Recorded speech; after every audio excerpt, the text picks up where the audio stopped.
America was pretty scared of the devil, but not in the Salem witch trials times. I'm talking like late 80s, late 90s. Tonight we're talking Satanic Panic and the whole thing that started it on American Loser.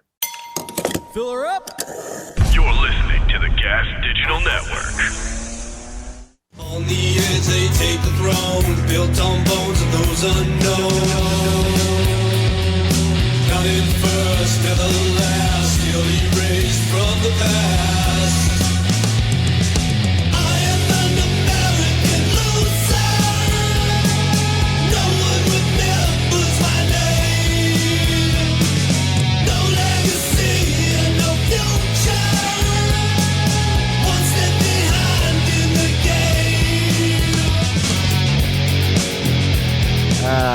Folks, welcome back, or welcome if it's your first time watching the show. If it is your first time, you picked a weird one. It's not always going to be about Satan, but for some reason, a lot of our episodes lately have been. The show's called American Loser. It's messed up stories from American history. My name's KP Burke. I am your host. I'm also the author of History Isn't Boring, Your Teacher Was. That's that book right there. If you guys want to know how to support the show, just buy the book, all right? I'm just trying to keep the heat on at home. And we're in our gas digital era, okay? That's why you get all the great stuff here. The extras, the video component, the visuals, sweet little Paco there behind the ones and twos making things happen. And of course, Dom, the employee of the month, yet again here, all right? How you boys doing in the booth today? Everybody's good? I feel like they're good. I got thumbs up left and right. Everything's all good. I know. Dom's already making plans after the show here, okay? I'm excited about it because I know he's going to be, first of all, your money, Dom. You get it. Now, another thing, folks, is that you guys might know, we did the show for a long time.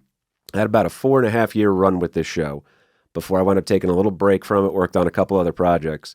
And my guest today is the man who brought this back from the ashes. Unfortunately, it did not work out for him as the new head coach of the Cleveland Browns.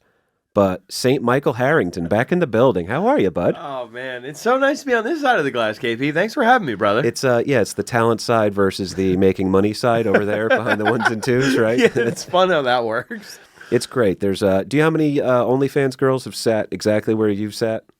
Dude, yeah, I know. I've been clocking over the years. Mm-hmm. I want to say at least a few dozen. It's Now it's one of the things we like to make fun of them, but then I also occasionally find out about the gorgeous vacations they're going on, and I realize I have to sit here and write about psychological studies done during the 1970s in British, Columbia, Canada. So that's your third new car in 5 years. Cool. Yo, Yeah. Congrats. Really Well happy done. you're doing so well.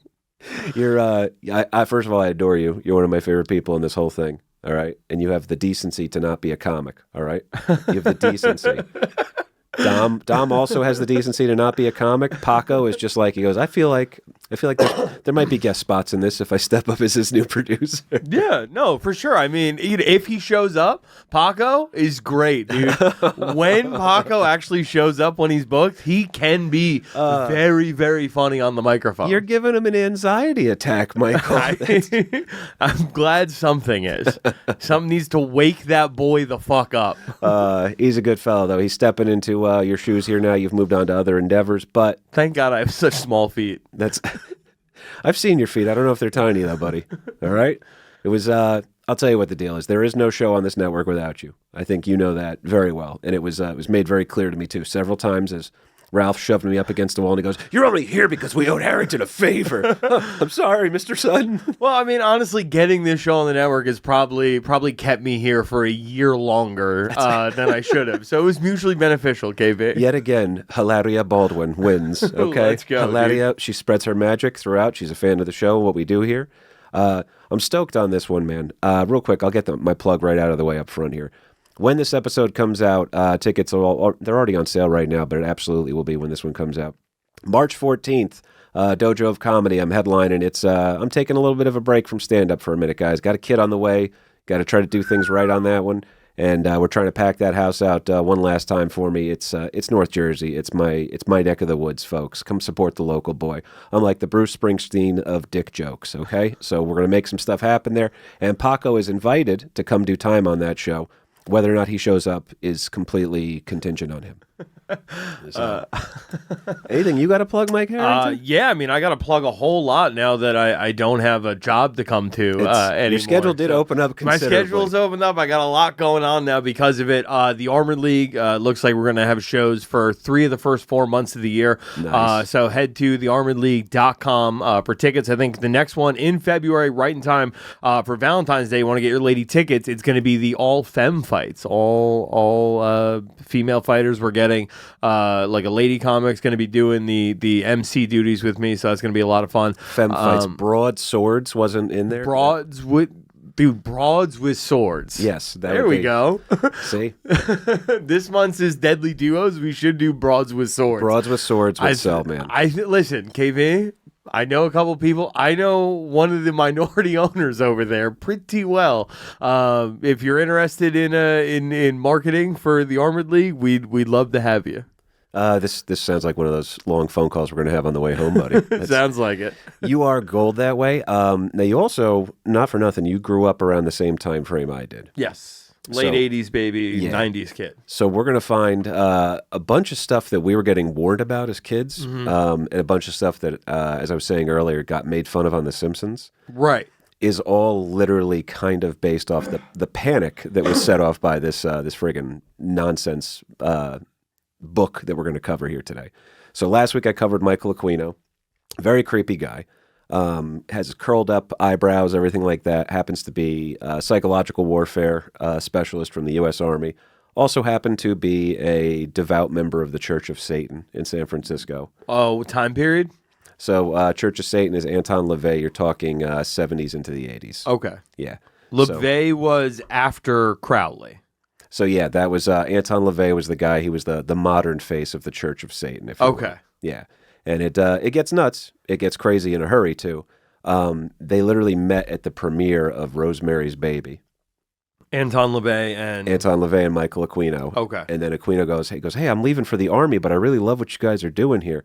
And they were like best, satanic butt buddies, if you will, for a long time. So it's like, oh, wow. Like he lived There's the whole... picture. Perfect. Is he the one now that they say his daughter may or may not be Taylor Swift? Ooh, that one's interesting. So Aquino had no kids, so we're going to be talking about Anton LaVey, and then obviously... No, I was talking about LaVey, yeah. The idea that just Sammy Davis Jr. is chilling in this photo is never not going to be amusing to me. Hey, what are you cool cats up to? Yeah. Here's the worst part, just though. Worshiping Satan, man. Oh, that's righteous, man. That's righteous. Oh, yeah. I'm going to tell Frank about what you guys do over here. So... the Anton LaVey no longer with us. He had his own episode too. The entire back catalog is available. Just join, subscribe to Gas Digital. Use promo code LOSER. Buck off a month. Anyway, that being said, what a deal. It is a deal because you get all the great shows too. We're talking almost 300 episodes of your show. That's we're encroaching, man. It's been we also did the math the other day. I write 5 to 7 pages of notes every single week. I average about 270 pages a year that I write. Wow. So, yeah, I should have just written a book. Yeah, it's a book a year. That's what we're trying for, man. But I can't make sense of my notes here, and then also I sneak in way too many dick jokes. That's my other problem. I don't think that's that much of a problem, dude. Like, you know how, like, people who buy books now can barely read. So it's like, it's actually more books are being output today than ever before. And like, fair. If you think of how low the bar is to be an author, you're probably in the top 10% of authors. Is he, Paco, is he casually shitting on me? No. He goes, you realize how many stupid people are just putting books out that have no business? I mean, nobody can even read anymore. I'm saying, dude. You turned, buddy. You turned. All those people who are doing that, you're at the top of the heap. Good save, pal. Good save. I'll tell you what. Michael Aquino was one of those topics, and you gave me the best example of this ever. You gave me One Tiny Story from American History, right, and we cranked out a month's worth of content because I had to understand the full trilogy, if you will, of what went down over this one guy's heroic actions and how many weird things were happening leading up to it. Just one guy's really bad summer is how I look at it. It was, the worst summer a person can possibly have. Blind Mike's working on those reels, by the way. Okay. But this one's trippy because Michael Aquino Yes, he was in fact a high-ranking member of the U.S. Army intelligence community with a background in psychological warfare, deployed with the Green Berets into Vietnam, wildly successful in his psychological warfare campaigns. Yes, he also was a member of the Church of Satan until he split and started his own temple called the Temple of Set, right? Okay. So then He went Egyptian. Yes, dude, good pull, by the way. Yeah, he went full Egyptian, and then also at several times throughout his life summoned Satan in order to ask for advice or guidance. And one time, of course, while you're on vacation in Germany, maybe he went to a castle where Heinrich Himmler and the SS were known to be doing occult ceremonies, and maybe he used a Nazi knife to try to summon Satan. So yes, all those things are real. That was the first time he did it. In reality. But this guy's trippy because you go in with him and you're reading the story, and he is completely just living under the radar. Wife is too hot for him, right? That tends to happen in those circles. Okay. But he's just living his life, putting out literature very openly, almost like an open gay man. He's like an open Satanist. He goes, well, I want to talk about Satan with you guys a little bit today. And Papa, I'm federally recognized. It's a religious movement here. But the reason why... the only church that pays their taxes. It's crazy. It's crazy, the tax-free status thing he's like, so I summoned Satan on Tuesday, and we applied for tax-free status on Wednesday. It's so fun. Yeah, and I had a voicemail done, a little phone recorder to let you guys know we're federally He's such a weird, creepy dude. You kind of find him charming a little bit. This is all just like everything that we covered in last week's episode. But what threw me for a loop is the only thing that ever kind of like threw a wrench into this guy's plan was this thing known as the Satanic Panic. And I didn't realize. So this guy, I'm not even kidding. He goes on Oprah, and Oprah's sitting there, and Geraldo Rivera, all these other people are talking to him. He's got the slicked back hair. He's wearing a satanic robe or whatever with some sort of a medallion, and he's just so calmly answering questions. You grew up same time frame I did. It's like when Marilyn Manson used to outclass his interviewers. Right. And he just goes, well, maybe that religion isn't what you should... There it is, literally. That's, again, another photo. That's way more, like, muted than I thought it was going to be, even. Like, I was thinking velvet jacket, like, open plunging neckline so you could see, like, chest hair, or even, like, a very sleek wax chest with the gold over it. That is like, yeah, dude, you're ready for daytime TV. Paco called him fat Asian Norm Macdonald. Okay. Which is funny for an Italian kid from San Francisco. Him being Aquino being an Italian kid from San Francisco, but being a fat Asian Canadian. That's it.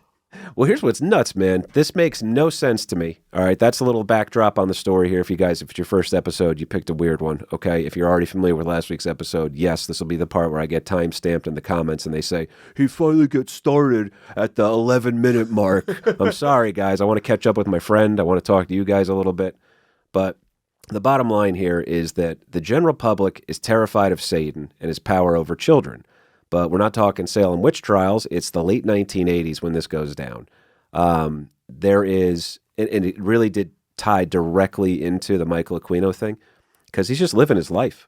He's enjoying himself. There's no issues. The military is not even flagging him for these intelligence briefings he's going to. Like, oh yeah, that guy worships Satan. Anyway, here's what we're working on. But he goes on, he's an outspoken public. He went public because of what we're talking about today. Oh, okay. That's the perfect way to set it up too. Yeah, there is a satanic panic going on, and all of a sudden, Geraldo Rivera and Oprah and People Magazine and the National Enquirer, everybody is convinced of some sort of there's a satanic cult in our neighborhood, and they're rounding up your children and everything. I mean, you grew up on The Simpsons like I did. How often were they making fun of that? Where Ned Flair's like, "Oh, you mean Satan?" Right. Yeah, the sex cauldron is back open again. Like all those was Satanic Panic stuff. Absolutely. No? Oh, and then the perfect character too, Dana Carvey's church lady was around at this time. Oh, Santa delivers presents. Well, you swap these letters around. Doesn't that just spell Satan? Everything was mocking how the overreaction to this.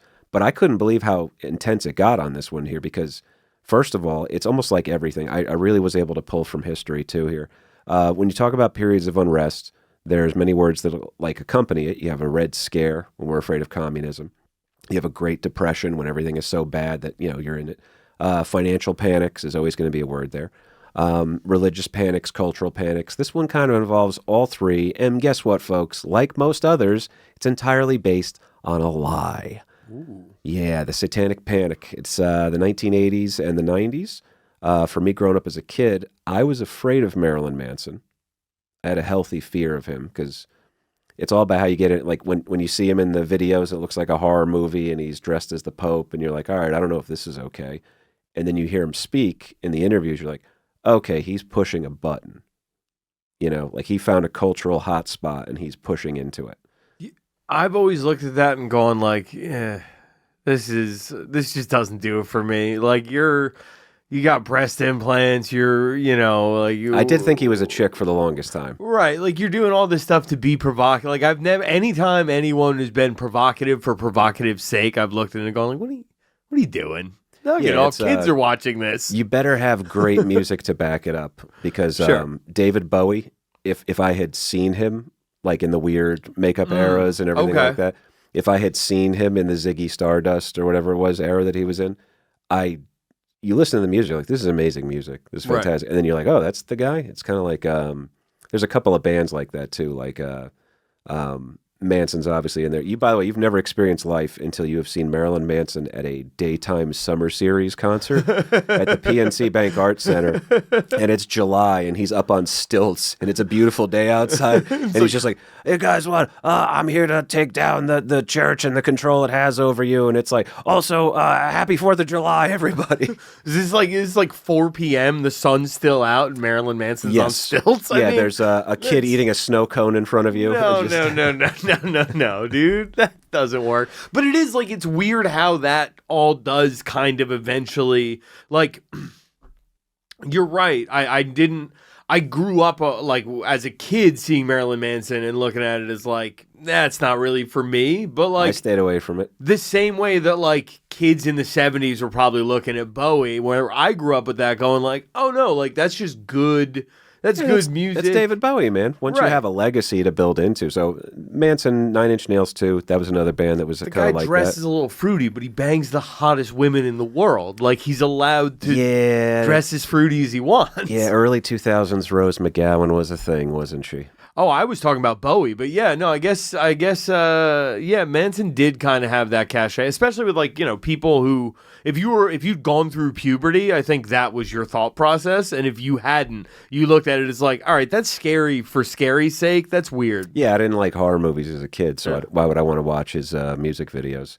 But it's a trippy one too, because this panic is everywhere in the 80s and 90s, those guys are being provocateurs, as you were saying. And kids today might wear an Iron Maiden or a Black Sabbath shirt to seem trendy or cool, but wearing those shirts, owning those records, and even something as harmless and nerdy as playing Dungeons and Dragons could get you named as a suspect in some sort of a horrendous crime. I reiterate, folks, this is not Salem during the witch trials. This is not 1950s America. This is the Reagan 80s and well into Bill Clinton's America. And lives are actually going to be ruined by this panic. I couldn't believe how many things were like, you don't know the damage that you're doing. It's like a butterfly effect thing. So this part immediately, it's, first of all, let's get it out there. What we're going to cover today is completely debunked. It's bullshit. It's absolute bullshit. It was a cash grab by the people involved. They've all been exposed in some way, shape, or form. And yet the panic that they were allowed to reside over, if you will, got a bunch of kids arrested, got one kid signed up for the death penalty for a crime that had very loose evidence. The best part of their evidence was, he practices black magic and he had a Metallica shirt on when we arrested him. There's a crazy story. Dom is from Long Island. Metallica? Yep. Metallica was in there too. This isn't like a Mayhem shirt. This isn't... Nope. Like, this isn't black metal. We're not worshiping the devil with this rock. It was, you really had to live. Yeah, Metallica, which is, by the way, is so close to being played in a Whole Foods right now. They played the Super Bowl, didn't they? What are we talking about? It was how far-reaching and how scary it got for these kids. All right. Oh, it's beyond insane. By the way, playing Dungeons and Dragons, there was actually a political group called Mad About Dungeons and Dragons. No. Yes, I swear to God, it was called. Was the original Mad Mothers Against Dungeons and Dragons? Mothers Against Drunk Driving, I think, comes in and seals it, but it was Mad About Dungeons and Dragons was another one of the names. I think Paco's looking it up right now if I know him. Mad About Dungeons and Dragons. I remember there was like Magic the Gathering cards. I remember would pop up on the news when we were like the Fox 5 like 10 o'clock news. It would be like, this Magic the Gathering card has been recalled because it was too scary for kids, and people are saying it's got like satanic imagery on it. And as soon as you say those things, what did most kids we know do? There's always a kid that's like, well, I got to be the one that gets it. Oh, the old bad. Bothered about Dungeons and Dragons. There you go. Thank you, sir. Yep, it was... Pamphlet group used to hand out teachers, police, and churches. And by the way, literally, this is how far we've come now. I have to take a class for my day job. Yes, I have a day job. Sorry, folks. Just, you want me to not have a day job? I don't... Help me pay these bills. Buy the book. Yeah, just buy the book. Buy his book, damn it. Great. I would love to not be 35 feet in the air swinging a chainsaw around. He's a good boy. Buy his book. You're doing Hurley on me? That's how far we've come, by the way. What do you got? Hit me, Paco. The Dungeons and Dragons. This is the one of the brochures that they made, and it talks about the suicides that Dungeons and Dragons can make. Yep, that's if you could scare the parents. That's always how you do it. You got to scare the parents here, and it's the D&D thing. This is what I thought is so crazy. Started with suicides. The table of contents on the left side. Yeah, it's true. Table of contents. That's at the very top, first chapter. Yep, slip and slide, baby. So there's a long ass introduction. Ain't nobody reading that. Well, what's weird is that it's gone so far. We realize now how silly this is in hindsight. You know how effective pamphlets used to be? Like, imagine being on the bus. You got no phone. You get handed a pamphlet. There's no way you're not reading He's that. making a point here. Cover to cover, my guy. Mm-hmm. Pamphlets used to, I guarantee pamphlets would slap back in the day. It was Paco smiling ear to ear. So I grew up in the church, and like he said, there would be pamphlets, but it was like cartoons of like people like spreading the gospel. But because it was cartoons, I just collected them like they were comic books. Bruh. You were definitely getting kids with pamphlets in the 90s. Agree on that one. And by the way, it's so funny too because the church was very afraid of this. It was concerned moms that really caused all this panic. And the point I was going to make before is that we're realizing how silly it is to talk about being concerned about Dungeons and Dragons, right? There was, I kid you not, I had to take a class for my job. I do tree work. It was going to be winter tree identification when there's no leaves on the trees. And then underneath it, it said... it was on an official posting on a Monmouth County website looking to start a learning about Dungeons and Dragons. There's a government program to teach you this now because some dork just needs people to play with. So, by the way, I keep saying dork and I'm waiting for Dom to be like, it's actually a strategy game and you need to show a little bit more respect for it. Wait a minute. I don't make fun of you for playing fantasy football, KP. All right, you're right, Dom. I'm sorry. I never played Dungeons and Dragons. That's wasn't his speed, man. Wasn't his speed. I mean, listen, dude, but Dom, I don't know if you heard. Monmouth County will pay for us to learn Dungeons and Dragons. It's I've never gotten into it, but I've never had someone paid by the government to teach me Dungeons and Dragons. The way I heard it too, I had my one cousin. I call him my cousin. He married my cousin, but he told me that it used to be you'd order a couple pizzas and a couple of like 2-liter sodas, and you would stay up the entire night playing the game. It was that addictive. Yeah. So I think they play it in Stranger Things too. I haven't seen any of it, but. I was never, at no time in my life was I ever fearful of that game, but to the point where they're putting written word down to warn your kids about the dangers of. It all comes from panic. Panic is when you lose emotion over something. You bring emotion into something and you start abandoning logic in favor of the emotion. So panic is going to dictate that the public is uneasy. If a story gains traction in the news, you're going to hear about it ad nauseum. The story will attract new developments, right? Because if it bleeds, it leads. That's journalism 101 right there. This attention will prove irresistible for narcissists and money or attention-starved types. There's a very big concentric circle in the middle there. Once the general public is in uproar, the government or some governing agency with authority is going to start feeling the heat. We got to do something about all these satanic cults out there. And they're going to focus their efforts on a resolution. They're going to go for an easy slam dunk, and sadly, they don't consider the collateral damage. Just big news that the authority has, yes, we won. Our national nightmare is over. This works with all panics. There's a couple panics that led up to this that everybody was kind of growing up on. So when you were younger, and then you're like, oh yeah, I kind of remember that. And now you're a mom in the 80s or 90s. Now you're like, it's happening all over again. Well, so like we're talking panics as in like the Red Scare, like McCarthyism, like that kind of That would be panic, like growing up in times of like government overreach because of a fear. You're nailing everything you're saying is correct. Okay. Specifically, the stuff I'm pulling from here is that America is a largely Christian nation. It's founded by Christians. People can argue all day over separation of church and state, but the founding fathers were, that they all had some sort of religion they ascribed to. Yeah, we still said the Pledge Allegiance every day, and God was in there. Yes, he was. And then the Satanists are funny. They're more so troublemakers, I've found, than anything else. People are scared of the devil. I'm scared of the devil. The Christian devil is pure evil. He's a fallen angel whose entire purpose is to cause our damnation and continue his war with God, but he makes a great character. That's the problem.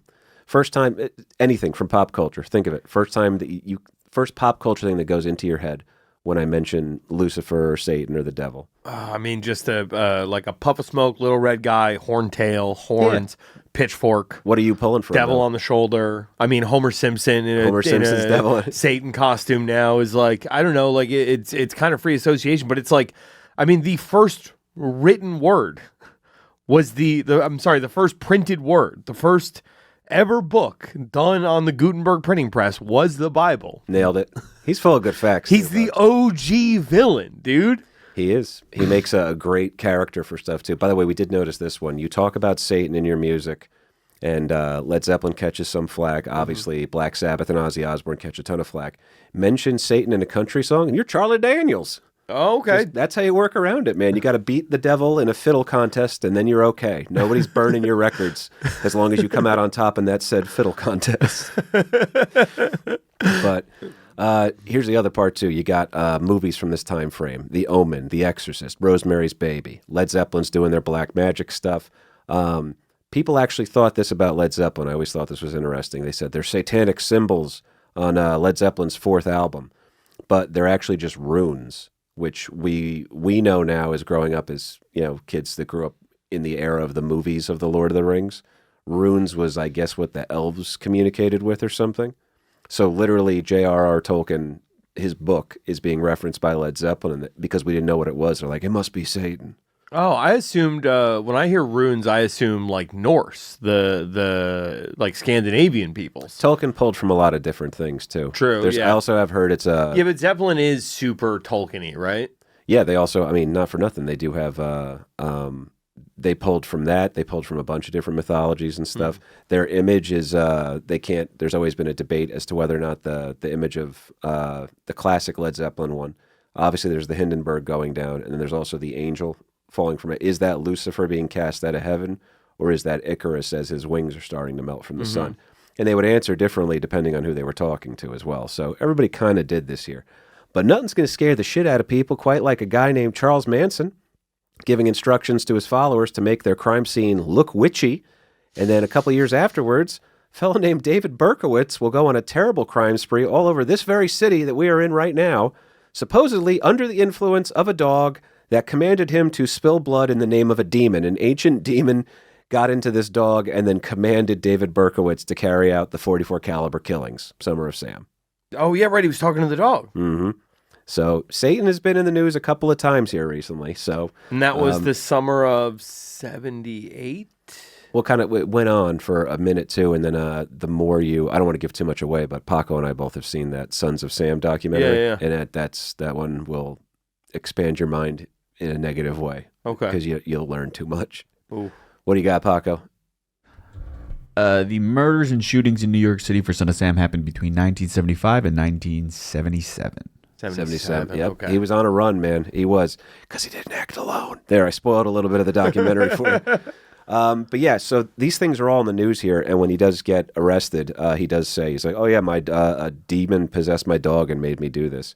Now, there is, of course, a Church of Satan. They're not doing themselves any favors with their attire and the attention-seeking behavior that they're having. But scholars have long analyzed the devil. Is he a rebel? Is he evil incarnate?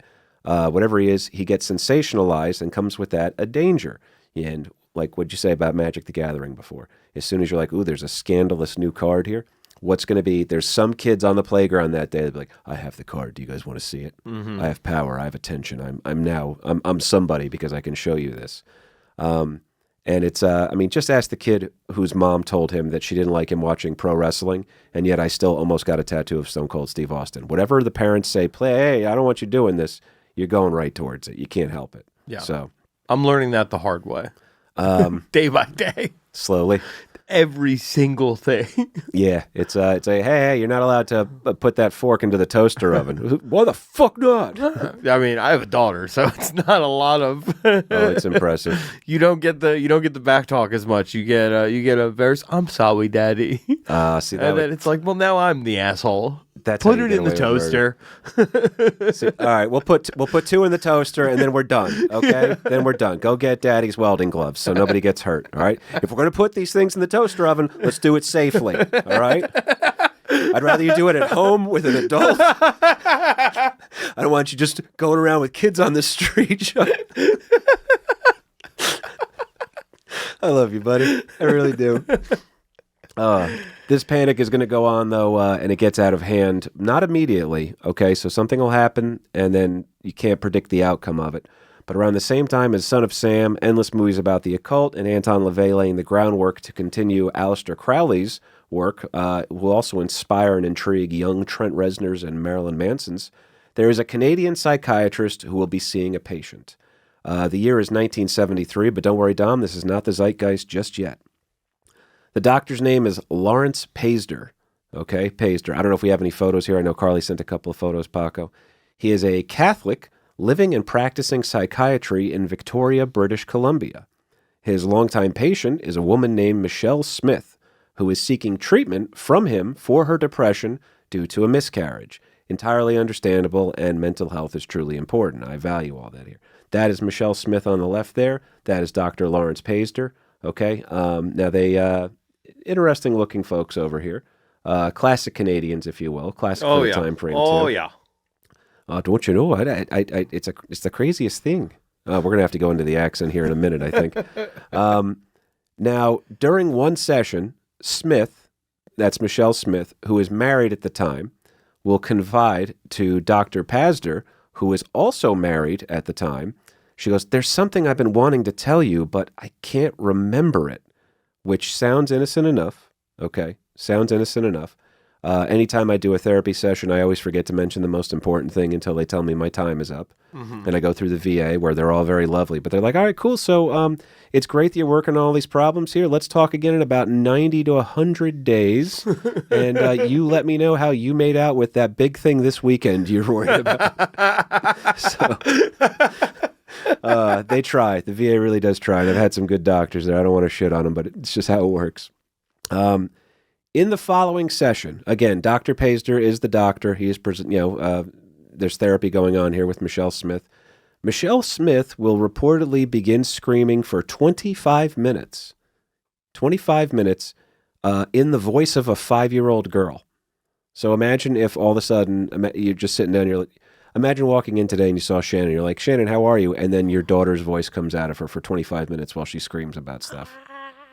Like screaming just like that, or screaming like, the devil is inside me, and I remember when I was 1682 when I burned slaves in a plantation somewhere. Oh, you're going to past lives. Like I'm saying, like is what was you said the last words you hear are, I have something to tell you, I don't remember what it was, and then you have a baby's voice and you're screaming for 25 minutes? Yes. What are you screaming about? Oh, well, they turned the volume up to 11 immediately on this story. She will then recount insane stories of abuse that led Dr. Pazder to the conclusion that she must have repressed memories. Repressed memories, legit thing. Recovered memories, the jury is out, folks, because it's a little too convenient for bullshitters and con artists when you can say, oh, these are recovered memories. But if you have a repressed memory where you're like, oh, shit, I've always tried to forget about that time that I threw up in front of Stephanie Camposano when I was in 4th grade. Okay. Yep. It lives there, though. It's repressed, right, but it's still there. It's repressed, but isn't a true repressed memory one that you can't actually reach? It depends, because repressed might be you remember it, and you're able to access it, but you actively block it out, or it's just so unpleasant your brain's protecting you from it. Recovered memories is a little bit of a pseudoscience. Right. That's where they're like, oh, yeah. So you went into past life therapy, too, Mm-hmm. which is another one that these waters are very murky that we're getting into here. And by the way, I wasn't even doing past life as much as I was doing possessed by a demon. Like like the demon talking about the demon's crimes over its like long life. First demonic possession in America was the case of Elizabeth Knapp. I did an episode on her, back catalog. And it was a great story because they kind of got her to admit towards the end she just made it up because life as a Puritan woman in New England was so difficult. Right. So you're like, oh, cool, I get a chance to get myself out of jail a little bit here. I don't have to go to work today because the devil made me do it. So for the next 14 months and over the course of 600 hours of hypnosis therapy, Michelle will remember brutal abuses that she suffered as a child inflicted on her by an evil satanic cult right there in Victoria. The abuses were very troubling. Smith named her own mother as a member of the cult. She alluded to all kinds of abuses that get you kicked off of YouTube. Add in the sinister nature of a satanic cult, and Dr. Paisley himself is probably caught off guard by some of the things that his patient is saying under hypnosis. So he's hypnotizing her months and weeks and sessions, 600 hours, I believe, and she every single time is adding to the stories. Did he hypnotize her the first time? I don't know that he actually is the one who hypnotized her on this one, but I believe it came out, and then he goes, maybe hypnosis is the way to do it. That's a good question. Okay. So she's screaming for 25 minutes about all these awful things that happened to her. Right. And then he's like, okay, we're going to hypnotize you. Yeah, what if we try, some sort of a sedated state? Okay. We'll go with that. But it gets a little tricky, though, because lots of Michelle's abuses are going to sound eerily similar to practices from West African cultures. Now, that's important because Dr. Paisley had spent several years there in his earlier life, and the active fear of the time with some of the religious fanaticism of Western Africa was they would engage in things like drinking blood and cannibalism. They were very much real fears of the region of that time. And also, once you've worked, we know the deal here. Paco, you ever have to work for a hypnotist yet on the road doing comedy? No, Yet. but I like have It's so funny. Paco, have you reached the point in your career yet where you've been taken on the road with a grifter? Yeah. I mean, I can only hope. I haven't hit that yet, though. Paco's playing a great game right now where Paco's just like, he's like, no, man, I'm going to go out with Bobby Kelly. You know what I mean? I'll come in, I'll provide value through producing, and then I'll get the stage time there, as opposed to a schmuck like me who had to hang out at a club, and they're like, hey, we got a hypnotist this weekend, but I'll let you do 7 minutes if you're clean. And I was like, all right, cool. I'll say goodbye to my family for a whole weekend to do 7 minutes of clean. And then you go there and you watch the show, and it's crazy because I've just seen too much of it where it's like, okay, if you're going into hypnosis and you're going to be put in some sort of a trance or a state, right? And you can start recalling these crazy stories that is scaring the crap out of the doctor here. Yes, that's horrifying. At the same time, I can't not remember a comedy hypnotist that convinced a grown man that he was a dog wiping his ass on the carpet. You know what I mean? Like once you invoke whatever that power suggestion thing is, it's not necessarily science at that point. So the same science that this bunk science that they're putting in here, we're recovering memories from Michelle of, tell me more about the satanic abuse that you suffered. And when I say the number 7, you have to bark. I was abused. The cult was, they had together for up to 81 days and 7. It's just what happens, man. So it's all kind of bullshit science over here. You've gotten into the realm of the world where it's hard to prove, but harder to disprove. And in Salem, some of those girls might have had legit afflictions, but others were just bored. It's kind of fun to be part of the action here. Right. It's attention-seeking behavior. Paisley will keep written accounts of the sessions and his possible discovery of recovered memories from Michelle.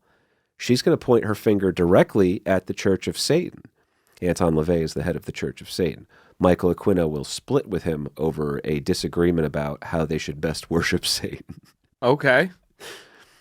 Now, LaVey, of course, is somewhat of a known figure at this point. Pretty easy target. Well, no, I mean, he started the Church of Set, which is the Egyptian god of the underworld. So was his thing like, yo, Judeo-Christian Satan is weak as shit, dude. You got to go with the OG first religion Satan and get set up in here. As I think Paco will remember from last week, their disagreement was that Anton LaVey, for all of his creepy things and big titty goth girls and showing up in a hearse and being a technical advisor on horror movies, all that creepy stuff he loved to do, at the end of the day, he puts out in a newsletter, he goes, oh, and you can actually become a lower priest in the Church of Satan for a financial donation. And Michael Aquino goes, not my Satanism. Okay. You can't just buy these titles. And that's why they kind of realized Anton LaVey was more of a troublemaker using religion to make money, more so than Michael Aquino, who was like, I've talked to Satan. He tells me things. Wait, you mean the guy who used Satan to get money and women to sleep with him was not a good guy? I'm trying to just go through my mental Rolodex here, and I got some questions. No, it's like, listen, if you were truly a Satan worshiper, if you truly were like, yeah, dude, the carnal sins of this earthly realm is as good as it gets. This is our heaven. Enjoy it while you can. Wouldn't your whole life be eat, drink, and be merry? You would think, yes. So it's like he's doing the thing, unlike you, Mike. Well, Mr. Aquino was an interesting guy on this one because he also delved heavy into psychological warfare, which is why he was such a great topic last week. I do hope you guys have checked that episode out. If not, you don't need to understand it to get this episode here. But what I thought was interesting is their own version of psychological warfare is right here. Michelle is claiming that back in the 1950s, when she was age 5, is when this abuse took place, and she's going to have some very specific details. Paco, think of in your head, have you ever encountered a pathological liar? Yeah. Yeah. Like a straight up bullshitter? Yeah. All right. Think of one in there. And in comedy, by the way, 6 years in the U.S. Navy, I met 1 or 2. Comedy, first year, probably met 30. I mean, it is insane, some of the bullshit that I've heard here. Yeah. So pathological liars, they love this. They love this thing that's about to happen here. They can't help it when they have a story. They start adding more details to the story because they want to see if they can convince you that it's real, right? Oh, yeah, and so-and-so was there too.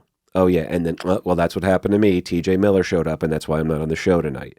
And you're like, all right, there's no way to prove any of this, and it's not that great of a story or whatever, but everybody's kind of a bullshitter here. You got one cooking right now, don't you? No. Nothing? No. Harrington has some of the best stories. No, I was just looking at Paco to see if we were thinking of the same person when you said pathological liar in comedy. All right. We don't have to name names here, folks. Yeah. You want to name names? No, we'll talk about it after. Paco's dancing right now. I think we're thinking of the same person. Yeah. There's a couple. Now, I'm not saying that Michelle is a pathological liar on this one, but she does have their tendency to... they're always the heroes in their stories. That's what I've noticed. There's never a pathological liar is like, oh yeah, and this terrible thing happened to me, and wouldn't you know it? It's always like, but then I saved the day. And then they found out, they came over to me and they said, you're actually so talented, that's why you deserve to go up after TJ Miller. So, now Michelle is going to claim that during these dark rituals here, her mother was among the people abusing her. Her mother, by the way, had been dead for over a decade at the time of these sessions. She was caged, she claims, and subjected to an 81-day abusive ritual, and also mentions that her middle finger was cut off, which is weird because you couldn't see in that photo over there, but her middle finger was not cut off. You want to talk about convenient? Here, what? Dude, as with all what stories is this? Of the unhinged and the mentally ill, they have to be victim. They also have to have a false sense of heroism. Bullshitters are good like this. Michelle gives herself the victimhood, also a heroic survivor angle, and a convenient get-out-of-jail-free card when she finally said that, yes, indeed, on the 81st day of my satanic ritual abuse by my mother where I was being kept in a cage, the devil did show up when summoned, and I was saved at the last minute from the grip of the devil by Jesus Christ himself. Okay. What? Not just Jesus. She says the Virgin Mary showed up too. She says St. Michael the Archangel showed up. And all three of them stopped the devil worshipping right then and there. Then they healed her of all of her wounds. Jesus came up and said, Michelle, I'm sorry this happened to you. Let me make it all go away right now. And your memories, because they're so brutal, we're going to hide them in your brain, and you will not remember them until the right time. And then they made her look into that little weird thing that Tommy Lee Jones had in Men in Black, flashed it while they wore their sunglasses, and disappeared. Buddy, in 1970, this was science. Oh my God, dude. So her whole wild story, I mean, dude, it is crazy that she's going to start name dropping the way that she names everything here. And it's like everybody had a story about bumping into a celebrity or whatever. That was always like a weird thing. Oh, yeah, we saw what Joey Ramone used to hang out at my record store all the time. You know, and you're like, well, I can't disprove that. And it's not big enough of a lie here. This woman is saying my mother was part of a satanic cult that abused me, and then God came and saved me. And then gave herself a little nice, neat package to wrap it all up in over here. you can't get. There's no bigger celebrity. Nope, there's nothing There's bigger. no bigger name drop than Jesus, the Virgin Mary, and the Archangel Michael. Yep. All came down together. Yep, A power the big three. trio Oh, yeah. like you've never seen before. Crosby, Stills, and Nash got back together one night in my apartment. It was That's so crazy. It was crazy, man. I was sitting there, and just out of nowhere, Sydney Sweeney walks up to me and goes, "You're hot and funny. You should do stand-up." And that's why I started. That's why I got into doing comedy. And then when she took me to the stand-up comedy club, blew me on the way there, introduced me to Jerry Seinfeld. He said, "You're gonna make it, kid." Yep. But she told me, she goes, "Don't ever tell anybody this story, though, because I'm still in a relationship, and I don't want to jeopardize that." Okay, so out of respect for her career, we're not going to tell the story. Oh my God! What is psychotic? I mean, this was.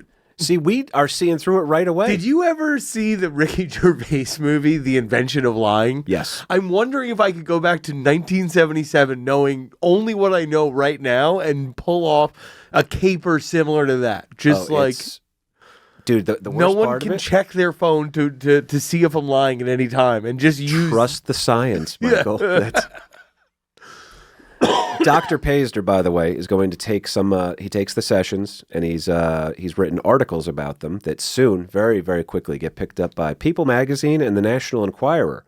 Because when you're working, deeply in science, it's always People Magazine and the National Enquirer. There's plans for a book to begin to take form over here. Pazder and Smith, both of whom are Catholic and had been married when their doctor-patient relationship began, toured the United States, speaking at events, promoting the hope of a book deal. They get the book deal. Pazder and Smith's story becomes the highly successful book titled Michelle Remembers. Do we have a cover photo of that one too, by the chance? I think Carly might have sent it over. the fuck up.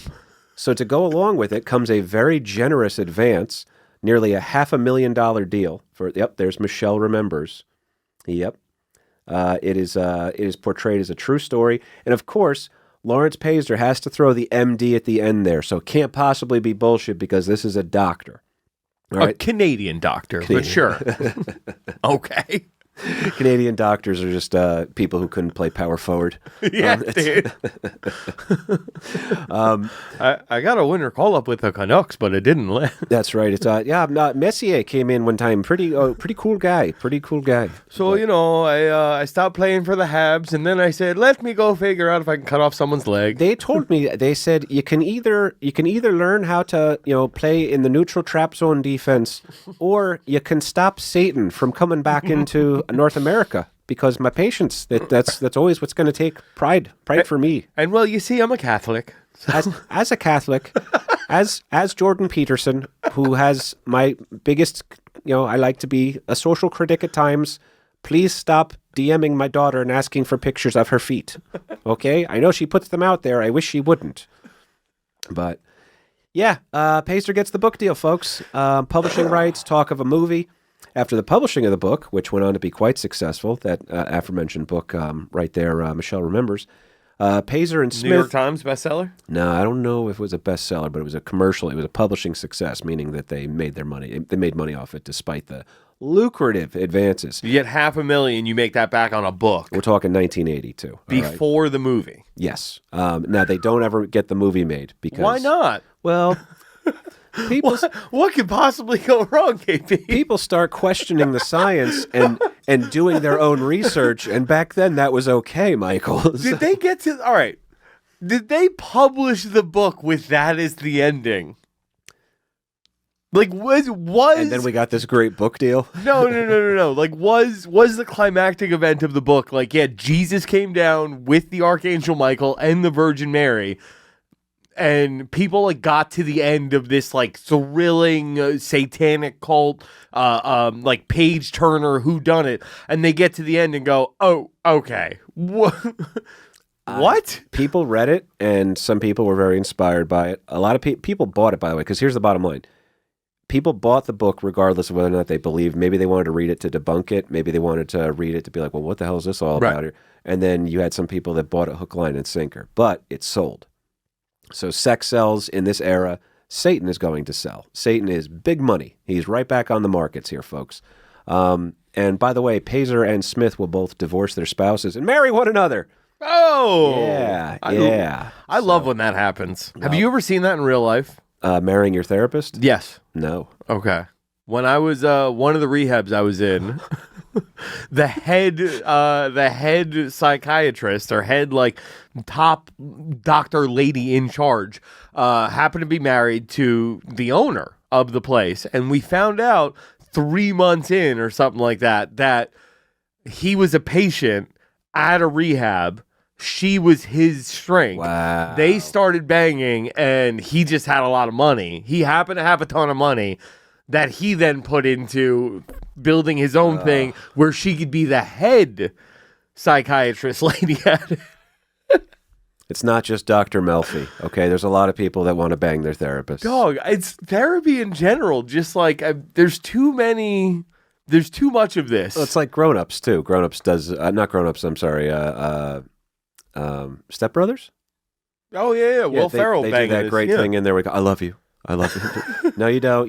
You're confiding in me, and you feel I love you so much. Well, the book, since it's written by a doctor, has way more credibility than it should, and the early stages of the Satanic Panic are in motion, thanks largely to this book that's going to get a bunch of pushback here. So the first pushback against the book, you want to talk about a legal spaghetti bowl mess? The first pushback against this book, okay, Michelle remembers, is that Anton LaVey, the head of the Church of Satan, threatens to sue because they're implicating him and his church, and they have to protect the religious freedom of the Church of Satan in order to, so literally Pazer winds up driving, goes, dude, I don't want to get sued by Church of Satan. I'm not trying to cause any problems here. I'm just trying to put out a book about this loosely scientific study that we did here in therapy, and this woman remembering all these things. But yeah, I don't want any legal trouble here because that's going to affect his bottom line once he's making money here. Of course. They feared legal action from the Church of Satan. It's no longer sue me for what? Like, you got $500,000 here. Oh, yeah. And it's... in Canada in the 80s? Oh, yeah. You could buy Saskatchewan. You could. And by the way, guess who's going to become... we should set this one up here, too. I think Dom's in there. I think Dom's ready for it. You know what's going to happen now, Dom. It's 1980, baby. It's time for a little zeitgeist. Good win, Serafina. Good win. Good win. Do you have to help him from his lap, or is he just making you do that? Is that Serafina, friend of the show here. 1980, Jack Proby, Michelle's father will go on record in an interview saying, he goes, yeah, I can debunk all of Michelle's claims, and he's going to point out some very obvious flaws in his daughter's story. Number one story right here. So you have this monster, crazy story about a satanic cult, and you're saying that your own mother abused you. She has 2 sisters. Oh, that are still alive? Yeah, she has 2 sisters. And by the way, Michelle's still alive too, I believe. You tried to pull this when you had, like, I thought she was full orphan status. Nope. She had alive relatives. 2 live sisters who were like, okay, number one, why aren't we mentioned in any of this in the book at all? Shouldn't we have been affected by, or why did we just pick you? Is it just middle child syndrome? Did she have red hair or something? What was the reason why only Michelle was abused by the satanic cult their mother was in? Yeah, it was Michelle in the middle. Life isn't fair. So yeah, they want to know why this one's going on here. Also, how is Michelle subjected to an 81-day satanic ritual while maintaining perfect attendance at school and is never suspected of being abused by any teachers or fellow students, and no physical harm is ever reported? Well, I mean, if the satanic cult didn't send her to school every day, they would start to ask, didn't you see weapons? Education is very important to the Church of Satan. Yeah, dude. Weapons did pop into my head on that one. But like, yeah, she was sending the kid to school every day, and it's like, I don't know. Only because the truancy officers were coming through there. So, Yeah. Yep, truancy officers. In that story, they're heroes. In my personal life right now, bad people. Initial research into the accident. There's a couple things here, too. There's a story that might actually vindicate Michelle a little bit. And not really vindicate her story, but help us to understand where this the crazy disconnect is coming in here. So, yes, she's got sisters that are like, no, we don't know what the hell she's talking about. This never happened. The mother's dead, so she can't defend herself. Her own father's like, this is insane. What are you doing, Michelle? You're being ridiculous right now. The school has nothing in there. The doctor also never looks into the crimes. He goes, hey, did you guys, local police in the area, do you guys ever know anything about I got a patient that's telling me she's been abused for up to 90 days in a case. Nope, nothing. Oh, crazy. By the way, conspiracy people come here and be like, because they were all in on it, right? I delve into the conspiracy world sometimes here, folks, but I always keep one foot planted firmly in reality. And they're also like the bullshitters. We're like, well, that's when Jesus and Michael, the archangel showed up and they stopped everything, and they're all in on it. That's the same kind of a cop out. But that's like it puts a bad name. Stuff like this it gives a bad name to conspiracy theory everywhere, right? That's what part of the show is I'm like, guys, we don't have to make up weird stuff. We can just talk about what they admit to. Right. Okay? Yes, there was a heart attack gun. Sorry, I won't shut up about it. I find it fascinating. So now here's the story that kind of sheds a little bit of light on maybe what Michelle's frame of mind was here. As a young girl, her father admits that unfortunately he was driving in a car with Michelle one night and they saw a fatal car accident. She was a very young girl. And a young woman was bleeding to death in plain sight with her intestines hanging out. It was a totally gruesome scene here. Young Michelle screamed for days, according to her father. Whoa. So when you're a young kid and you see something traumatic like that, you can have a repressed memory of it. And it obviously is going to have some sort of an effect on you. Okay. So now initial research into this accident by journalists turns up nothing about the accident. So they're like, this is just more bullshit they're coming up with here. But Michelle's father admitted that it was likely unreported, and he admits it clearly had a negative impact on Michelle as a child. Whoa. So it was an unreported accident that left a woman dead? Yes, it might have been something that it could have been unreported. It could have been any number of things. We don't know on that one, but that invites right back in the conspiracy because they were all in on it. Right, yeah. It's like, oh, what happened? Like a cop? Like a cop just hit a lady and killed her, and they were like, "Oh, it could be." Mickey Mantle was driving around in town. It is 19. Mantle's playing a game against the Expos. We better get him out of town here. Can't have the Bronx Bombers losing their best bat. It was 1980, so it would have been, it wouldn't have been him. You're pre-Mattingly. Reggie Jackson? What? It's the kid from Ferris Bueller was just here. For the 8 people that get that joke, thank you. But yeah, so a very convenient answer of Jesus showed up to save me, but maybe not remember sounds a little bit tricky over here. It is an experimental hypnosis treatment, and suddenly Michelle is spending more and more time with Dr. Paister. Dr. Paiser never reports the abuse or the findings to the local police. A little bit weird on that one. Now, is Michelle, who experienced something traumatic in a miscarriage and losing a child, I can understand that. She's suffering from depression. Wait, I didn't hear about this. At the very beginning, that's why she was seeing sorry. Paister as a patient. You don't have to apologize. Now, is Michelle just making up this story because she wants to spend a little bit more time with the doctor that she's attracted to? Mm-hmm. And I think our sessions are coming to a natural conclusion here. We're going to be able to move on here shortly. No. Whoa. Did I ever tell you about the time that Satan came down to... Yes. Now, she does combine some of her own childhood trauma with seeing a car accident as a kid. Some of the stories of Dr. Paister may have been known from his fears of cannibalism rituals during his time studying over in West Africa. And then you have the news and movies influencing you. You got Manson and Berkowitz. But who cares once you grab the cash bag, right? And I know you got to bail in a second here, so I'm going to wrap this sucker up. Michelle Remembers will eventually be almost entirely debunked. It's not the worst crime in the world, but it's not entirely innocent either. What they couldn't possibly expect was just how big this story and the copycats were going to get. The year is now 1984. It is the Reagan 80s, folks. 4 years after the book is published, Dr. Paisder is requested as a consultant in the infamous McMartin preschool trial. Thanks to the attention in his story and his book had gotten, it seemed like the satanic cults were popping up around every single corner, and now you're bringing in the guy who might be part of a bullshit effort as the expert on the topic. So you see how the panic just gets everybody to stop abandoning logic? They read the end of the book, and they were like, yo, this guy knows. Yeah, you have some experience in this, don't you? Jesus. Crimes within a cult-like vibe will seem to keep the public concerned, but keep news ratings up. It's very hard to find people to point fingers out. Michael Aquino is now feeling the heat due to his Temple of Set. Born-again preachers are accusing rival preachers of being devil worshippers. Heavy metal bands, and more importantly, their fans, are being discriminated against. This is 100% true here.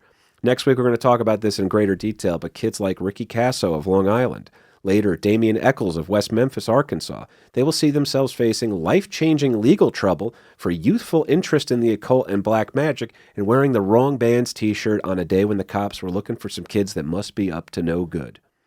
So, yep, got a Black Sabbath shirt on? Come on down for some questioning here. We found a dead dog down the street. We think it was you. We think it's part of a big cult here. We think we're going to catch Berkowitz before Berkowitz can get back into what he does best, right? This is all based off the Satanic Panic over here. So, and this all came from, like, he puts out this book of her memories that are likely him giving her, like, you know, suggestions while she's under with stuff that he experienced in West Africa to paint the picture of this, like, satanic cult. Mm-hmm. Right? She signs her name to, like, this confession because she wants to marry this hot doctor. She wants to marry the doctor. She wants the cash that goes with it. Uh-oh. We have. Oh, that's your phone going off. Yes, that is my phone going off. Sorry about that. You're good. I thought it was Satan talking to us through the microphones. But hang on one second here. I apologize, folks. Don't get the flu. Pazder and his now wife Michelle are still getting the star treatment. In one of Oprah's worst moments of credibility, Oprah should have been canceled over this. And I have never called for anybody to be canceled, but the fact that this one slipped through is insane. And this is our final point of the evening here, folks. Next week, we're going to talk about the West Memphis 3 and Ricky Casso and all the other crimes that came from this. Oprah is going to have Michelle on her show 10 years after the book has come out.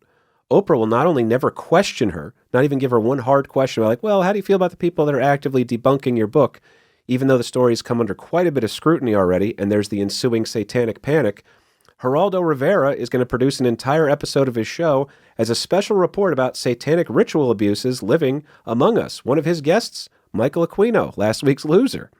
To add to the cringe fest, Oprah not only has on Michelle, she also has on a woman named Laurel Rose Wilson. You ready for this? This one's going to... There's no way that...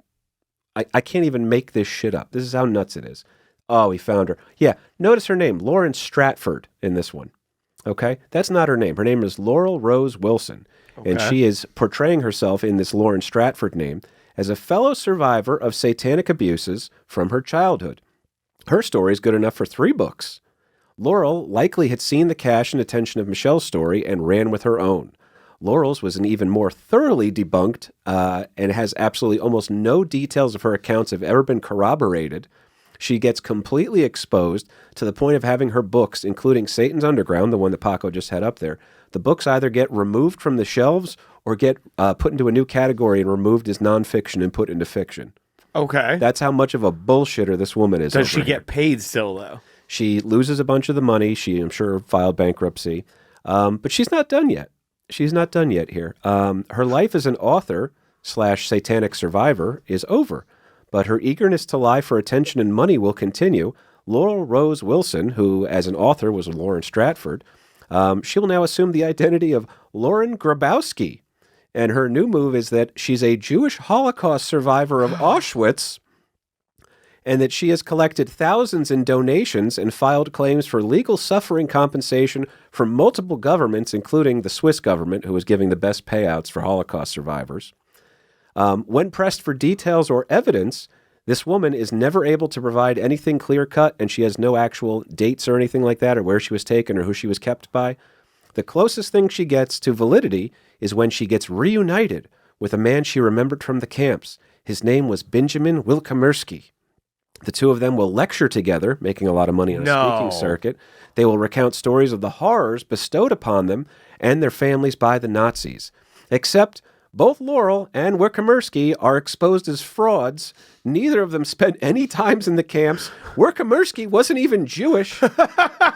Laurel, mind you, was raised in a deeply religious household in Washington state and only revealed her Jewish past under a new assumed name once her con artist move on the Christian world had been exposed.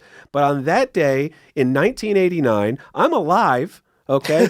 And there are two women sitting on stage with Oprah, and Oprah never questions either of them. Or tried to give, and then actually, in fact, lent more validity to the idea that these are experts and that satanic cults might be operating in your own backyard. You influenced Sandy Burke, Oprah. Sandy Burke, my sweet saint of a mother, didn't want me playing Mortal Kombat because she thought that Oprah told her that the devil was going to come talk to me. Sub-Zero fatality. Is there a crime going on in your neighborhood? You better go find some kids playing Dungeons and Dragons or a few kids on drugs wearing Black Sabbath t-shirts to pin it on, because the Satanic Panic is hitting full stride here, folks. Next week, we're diving into the most troubling court cases that were set off by Michelle Remembers, American Loser. On the edge they take the throne, built on bones of those unknown.